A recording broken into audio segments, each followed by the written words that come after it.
मन की शांति से रिश्तों की सुलह तक, गीता से समझे संतुलन का मूल मंत्र। वर्तमान समय में रिश्तों में टकराहट बहुत ज्यादा देखने को मिलती है। ऐसे समय में धीरज बनाकर रखना बहुत जरूरी होता है। हर कदम फूंक फूंक कर रखना चाहिए, नहीं तो जीवन भर का रिश्ता एक झटके में खत्म हो सकता है।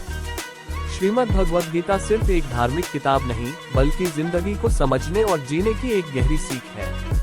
इसमें वो ज्ञान है जो इंसान को मुश्किल वक्त में भी टिके रहने की ताकत देता है। जब दिल बेचैन हो, मन परेशान हो, तब गीता पढ़ना जैसे किसी अपने से बात करने जैसा लगता है।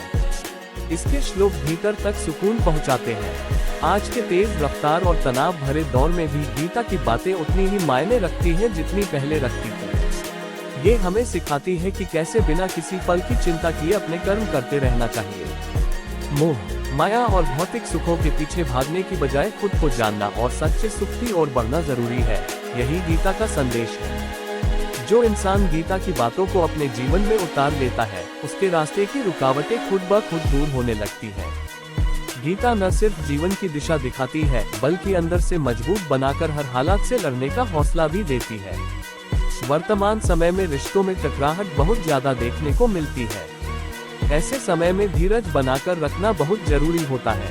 हर कदम फूंक फूंक कर रखना चाहिए, नहीं तो जीवन भर का रिश्ता एक झटके में खत्म हो सकता है। ऐसे में गीता की कुछ बातों को अपने जीवन में उतारकर आप रिश्ते की हर परेशानी से निपट सकते हैं।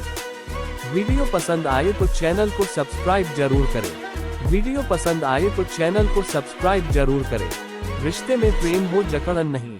भगवान श्री कृष्ण गीता कहते हैं कि जब तक हम रिश्तों में जरूरत से ज्यादा जुड़ाव रखेंगे, तब तक हम उनके साथ होने की खुशी पूरी तरह महसूस नहीं कर पाएंगे।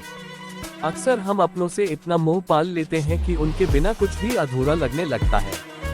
लेकिन यही मोह हमें अंदर ही अंदर बांधने लगता है। जब कोई चीज बांधने लगे तो उसमें आजादी कहाँ रह जाती है। कृष्ण कहते हैं कि सच्चा सुख तभी आता है जब हम बिना किसी उम्मीद के प्यार करें, बिना किसी स्वार्थ के रिश्ता निभाएं। कहने का मतलब यह है कि रिश्ते में प्यार हो लेकिन पकड़ न हो, जुड़ाव हो लेकिन जकड़न न हो। जब हम मुंह से ऊपर उठते हैं, तभी हम अपने रिश्तों को एक नई नजर से देख पाते हैं और वही असली आनंद होता है। वीडियो पसंद आए तो चैनल को सब्सक्राइब जरूर करें।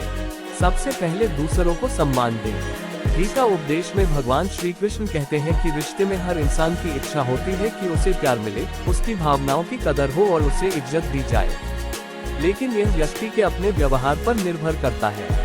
अगर हम ये सब किसी दूसरे से पाने की चाहत रखते हैं, तो सबसे पहला हमारा धर्म बनता है कि हम भी ये सब चीजें दूसरों को दें, क्योंकि अगर हम खुद दूसरों को सम्मान नहीं देंगे, तो बदले में दूसरे वही भाव पाने की इच्छा रखना बहुत ही नासमझी की बातें हैं।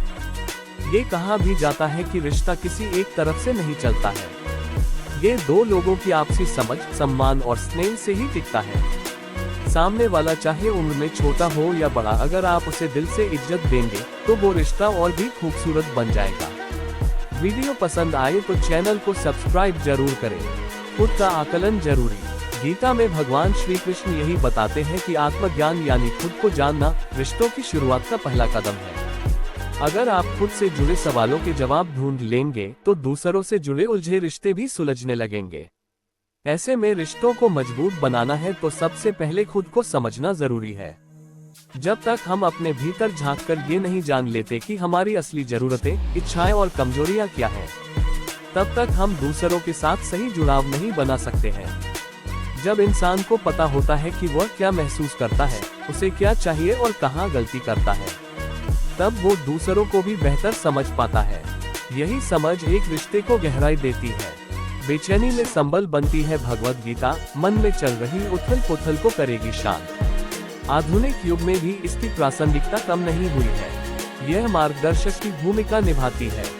गीता में लिखी बातों को जीवन में उतारने वाले व्यक्ति को आगे बढ़ने से कोई नहीं रोक सकता है। गीता में लिखी बातें व्यक्ति को भौतिक सुख सुविधाएं और मोह माया के बंधनों से छुटकारा दिलाने का काम करता है। श्रीमद् भगवद गीता में धर्म और जीवन का सार बताया गया है। ये जीवन जीने की कला सिखाती है। इसमें लिखी बातें व्यक्ति को हर परिस्थितियों से जूझने की ताकत देती है। अक्सर कहा जाता है कि जब मन बेचैन हो तो गीता का पाठ करना चाहिए। यह मन को शांत रखने का काम करता है। आधुनिक युग में भी इसकी प्रासंगिकता कम नहीं हुई है। यह मार्गदर्शक की भूमिका निभाती है। गीता में लिखी बातों को जीवन में उतारने वाले व्यक्ति को आगे बढ़ने से कोई नहीं रोक सकता है।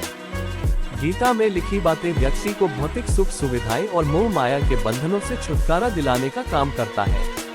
ऐसे में गीता के कुछ उपदेश हैं, जिन्हें अमल में लाने से व्यक्ति मुश्किल से मुश्किल हालातों को भी पार सकने में सक्षम हो जाता है। वीडियो पसंद आए तो चैनल को सब्सक्राइब जरूर करें। गीता उपदेश के मुताबिक सुख दुख जीवन का चक्र है। ये जिंदगी को संतुलित करने के लिए बहुत जरूरी होता है। जिस तरह इस धरती पर मौसम में परिवर्तन होता है, उसी तरह जीवन में सुख दुख का आना लगा रहता है। भगवान श्री कृष्ण कहते हैं कि जीवन में व्यर्थ की चिंताएं नहीं करनी चाहिए। जो हो चुका है और जो होने वाला है, इन बातों में व्यक्ति को नहीं उलझना चाहिए। व्यक्ति को सिर्फ आज यानी वर्तमान में जीना चाहिए। वर्तमान में जीने वाले व्यक्ति को किसी भी तरह के कोई कष्ट नहीं होते हैं। गीता उपदेश में बताया गया है कि व्यक्ति को सिर्फ निस्वार्थ और निश्चल भाव से सिर्फ अपना कर्म करते रहना चाहिए। उस कर्म के बदले मिलने वाले फल की चिंता नहीं करनी चाहिए, क्योंकि आपके हर प्रयास और काम का फल एक न एक दिन जरूर मिलेगा। भगवान श्री कृष्ण कहते हैं कि वो व्यक्ति बहुत ही समझदार होता है, जिसमें सफलता के बाद भी अहंकार की भावना नहीं उत्पन्न होती है, क्योंकि अहंकार व्यक्ति को अंदर ही अंदर से खत्म कर देता है। अहंकार की भावना दीमक की भांति काम करता है, जो कि शरीर को अंदर से खोखला कर देता है। प्रिय साथियों, उम्मीद करता हूँ वीडियो पसंद आया होगा। आप इसी तरह के वीडियोस पसंद करते हो तो चैनल को सब्सक्राइब जरूर करें, क्योंकि इसी चैनल पे रोजाना आपको ऐसे ही वीडियोस मिलते रहेंगे।